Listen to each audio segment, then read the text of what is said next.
Back at the academy, Coach Lana had just informed Principal Snow, whose first name was Winter, about the situation with Alina. Winter was sitting at her desk, but she stood slowly after hearing the news and spoke in such a serious tone it sent chills down Coach Lana's spine. "What?" Principal Snow says, looking at Coach Lana with a look that almost looked like a glare with her deep ocean blue eyes. Coach Lana takes a deep breath. "I'm sorry, Miss Snow, I really am. They were too strong. You know how Kitsune are like," she says. Principal Snow sighs deeply. "You're right, I do know how Kitsune are, which is why they can't keep Alina. If they do, who knows what could happen." Coach Lana looks at Winter with a confused expression, looking at her face that had deep ocean blue eyes and snowy white skin. Winter had very long wintry blue hair that reached her knees past her bottom.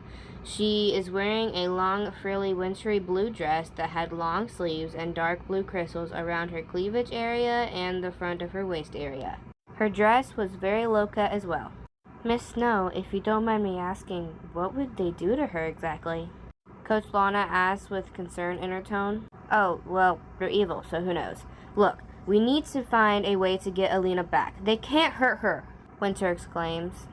"They must have taken her to the Kitsune realm, but how do we even get there?" Coach Lana asks. "We can't, but I know somebody who can." Winter then calls someone on the phone. She tells the person to come here, and in a matter of seconds, a woman wearing a black and pink bodysuit comes in the room through a portal made of pink electricity magic. The girl had long, dark purple hair with a pink peekaboo hairstyle underneath. Her eyes were gorgeous and had fire shades mixed with pink. She had cat ears and a cat tail, and her skin was creamy pale pink. Her figure was slim, and she looked very fit. She looked like some sort of warrior werecat. She had a serious expression on her face, and it felt like that was just her natural, everyday face. She seemed like a very serious person. Once she comes in the room, Principal Snow smiles. "Kiri, so glad you could come." Kiri just nods in response. Principal Snow and Coach Lana explain the situation to Kiri and inform her that they need her to travel to the Kitsune Kingdom. If not get Alina back herself, find a way to help them enter the realm. "So what I'm hearing is you want me to save Alina," Kiri says. "Or you could try to get us to be able to follow you," Winter mentions. "Do you even know why they want her so badly?" "They want to use her for bait to get to Ruby, who's apparently an elemental werewolf that they've been after for a while," Coach Lana says. "Okay, so who's this Alina kid anyway?" Kiri asks. Winter grabs Alina's student enrollment documents and hands it to Kiri. Kiri's eyes widen greatly when she reads the documents. Kiri and Winter exchange glances, and Coach Lana looks confused. "Lana, could you step out for a second? I need to speak with Kiri more about the situation," Winter asks. "Of course." Lana then steps out and leaves the room and closes the door behind her. Kiri looks at Winter. "They don't want Alina just for bait, Kiri," Winter says to Kiri, giving her a serious look. "Well, I know that now, looking at these papers you gave me. I hope these papers are her actual student enrollment documents." "Of course not. Then everyone will know."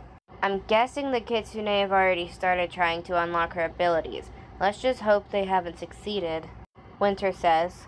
"Well, if they've unlocked even one of her abilities, Ruby would know immediately because of their connection," Kiri responds.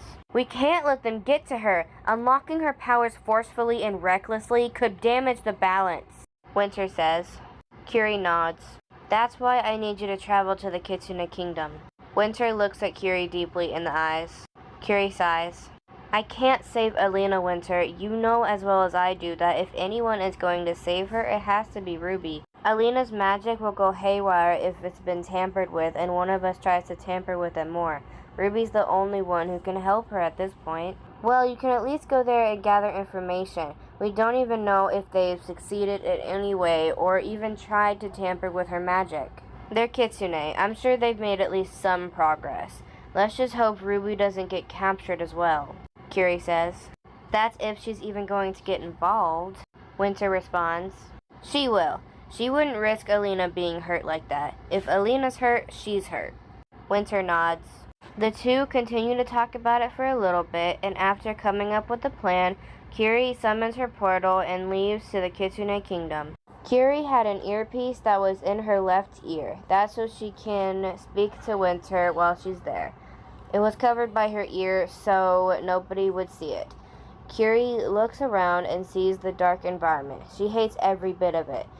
Kiri hides behind a large black wall and speaks in through the tiny speaker to Winter. "I'm in," Kiri says. Chapter 7.